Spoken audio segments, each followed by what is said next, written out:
안녕하세요. 커뮤니케이션국 임상은 과장입니다. 바로 지난주 따끈따끈한 한국은행의 11월 경제 전망이 발표되었습니다.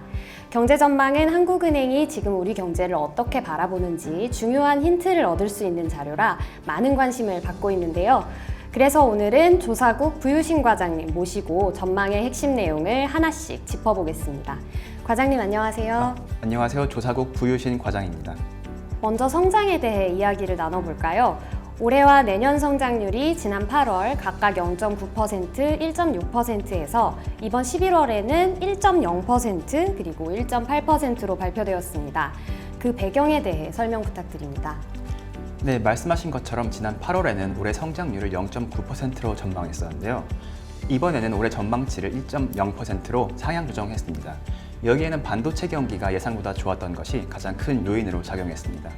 그리고 내년의 경우 소비 회복세가 지속되고 건설 부진이 완화되면서 내수를 중심으로 성장세가 확대될 것으로 보고 있습니다. 수출은 미국 관세 영향으로 둔화되겠지만 반도체의 경우 양호한 흐름을 나타낼 것으로 전망됩니다. 이런 것들을 바탕으로 내년 성장률은 지난 전망보다 0.2%포인트 높은 1.8%로 예상하고 있습니다. 그리고 이번에 2027년에 대한 전망이 추가됐죠? 네, 맞습니다. 2027년 우리 경제는 내수 흐름이 양호하게 이어지고 글로벌 경기 개선으로 수출 증가세가 확대되면서 1.9% 성장할 것으로 보고 있습니다. 올해와 내년 성장률을 상향 조정하신 것을 보니 아마도 3개월 사이 우리 경제에 좋은 소식이 있었나 봅니다. 예, 그렇습니다. 통상환경 불확실성이 다소 완화된 점, 그리고 반도체 경기가 좋은 점, 마지막으로 정부의 확장 재정, 이렇게 세 가지를 꼽을 수 있겠네요. 자세히 말씀드리자면 우선 지난 10월 말 에이펙 당시에 한미 무역 협상이 타결되었었죠. 그리고 11월 초에 미국이 중국에 부과하던 관세를 10%포인트 정도 인하했습니다. 또 중국도 미국산 일부 농산물에 대한 관세를 철폐하면서 미중 간 갈등이 진정되는 모습도 있었습니다. 이렇게 통상환경의 불확실성이 지난 8월 전망 당시보다는 다소 완화되면서 우리 수출에 긍정적인 영향이 있을 것으로 보고 있습니다. 그리고 최근 글로벌 빅테크 기업들을 중심으로 AI 관련 투자가 확대되고 있는 것도 우리 경제에 좋은 요인입니다. AI 투자가 확대되는 것은 우리나라의 주력 수출 품목 중 하나인 반도체에 대한 수요 증대로 이어지는데요. 지금까지는 주로 HBM 같은 고성능 반도체를 중심으로 수출이 늘었다면 최근에는 범용 반도체까지도 수요가 늘고 있는 상황입니다. 또 통상환경 불확실성이 완화되고 반도체 수요도 늘어서 수출이 잘 된다면 아무래도 생산 능력을 확대할 필요가 있겠죠. 그래서 반도체 관련 기업들이 설비 투자를 더 확대할 것으로 보고 있습니다. 이러한 수출과 투자 확대가 내년 성장률을 상향 조정하는 요인으로 작용했습니다. 여기에 더해서 지난 8월 말에 내년도 정부 예산안이 발표되었는데요. 정부의 확장 재정도 가계소득에 긍정적인 영향을 미쳐 소비를 중심으로 성장률을 높일 것으로 보고 있습니다. 반도체 경기가 좋은 점이 해외 수출뿐만 아니라 국내 투자에도 긍정적인 측면이 있네요. 그리고 소비 회복세가 지속되면서 내수를 중심으로 성장세가 확대될 것으로 보고 있다고 해주셨는데요. 소비 상황은 어떤가요? 2분기 이후에 소비자 심리지수가 호전되었고 여기에 정부의 소비 진작책이 더해지면서 3, 4분기에는 소비가 크게 개선되었습니다. 그리고 이러한 소비 회복세가 지속될 것으로 예상하고 있습니다. 내년 이후에는 기업 실적 개선과 앞서 말씀드린 확장 재정 효과가 가계의 실질 소득을 증가시켜 소비가 양호한 흐름을 이어갈 것으로 보고 있습니다. 하지만 인구 구조가 변화한 점이라든가 그동안 쌓여온 가계부채로 인한 원리금 상환 부담은 소비가 개선되는 걸 제약하는 요인이라고 할 수 있겠네요. 네, 방금 인구 구조 변화의 영향으로 소비가 제약받을 수 있다고 하셨는데요. 이 부분에 대해 좀 더 자세히 설명 부탁드립니다. 예.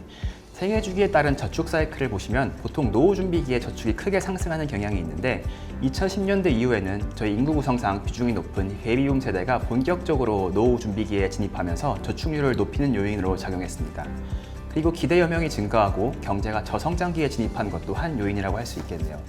향후에 구조개혁이 수반되지 않으면 우리나라의 경제 성장률이 고령화 등으로 추세적으로 하락할 가능성이 있는데요. 이런 상황에서 기대 여명이 늘어나게 되면 노후 대비 부담이 가중되면서 가계가 소비를 줄이고 저축을 늘리고자 할 수 있습니다. 네, 그렇군요. 그럼 이제 건설 부문에 대해서 여쭤보겠습니다. 그동안 건설 부문이 부진했던 것으로 알고 있는데 앞으로는 괜찮아질 것으로 보고 계신 건가요? 건설 투자 같은 경우에는 올해 3, 4분기에 좀 어려운 모습이 지속됐었습니다. 하지만 최근에는 대규모 토목공사가 착공되면서 감소폭이 크게 줄어들었습니다. 그리고 건설 경기의 선행 지표라고 할 수 있는 수주와 착공이 지난해에 증가했었는데 이것들이 점차 시차를 두고 공사 물량의 회복으로 이어지면서 건설 투자 부진이 완화될 것으로 보고 있습니다.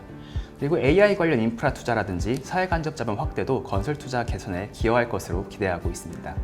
그렇지만 그동안 누적되어 온 지방 미분양 같은 것들이 있기 때문에 그 회복 속도는 좀 완만할 것으로 보고 있습니다. 그래도 앞으로 건설 투자의 어려움이 조금 완화될 전망이라니 다행입니다. 그럼 마지막으로 물가 전망은 어떤지 여쭙고 싶은데요. 지난 8월에는 올해 2.0% 그리고 내년 1.9%의 안정적인 수준을 전망하셨는데 이번에는 소폭 올랐습니다. 예. 소비자 물가 상승률의 경우 말씀하신 것처럼 이번 11월 전망에서는 올해와 내년 모두 2.1%로 소폭 상향 조정하였습니다. 국제 유가가 낮아지긴 했지만 높아진 환율과 앞서 말씀드렸던 내수 회복세가 영향을 미치면서 물가 상승률이 이전 전망보다 소폭 높아질 것으로 예상하고 있습니다. 하지만 여전히 한국은행의 목표 수준인 2% 부근에서 등락할 전망입니다. 네, 지금까지 11월 경제 전망을 항목별로 자세히 설명해 주셔서 이해가 쏙쏙 되는 것 같습니다. 그럼 마지막 질문으로 앞으로 우리 경제에는 어떤 리스크가 있을 것으로 평가하시는지 궁금합니다. 현재 우리 경제 성장에서 반도체 부문의 수출이 차지하는 비중이 큰 만큼 이와 관련된 리스크가 중요할 것 같습니다. 최근에 불확실성이 완화되긴 했지만 관세와 같이 무역 갈등과 관련된 리스크가 향후에도 중요할 것으로 보고 있습니다.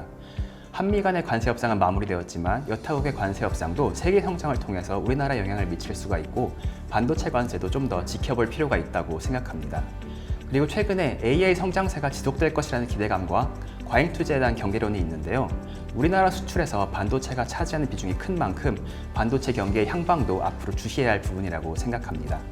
추가로 최근 우리 경제를 보시면 IT 부문은 견조한 흐름을 보이고 있지만 BIT 부문은 성장세가 더딘 측면이 있습니다.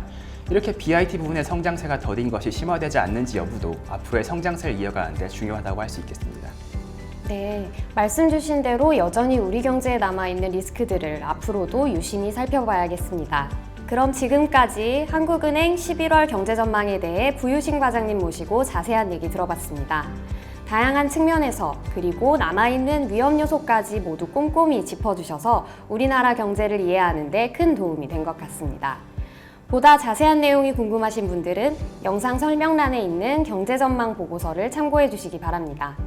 앞으로도 BOK 경제브리핑에 많은 관심 부탁드립니다.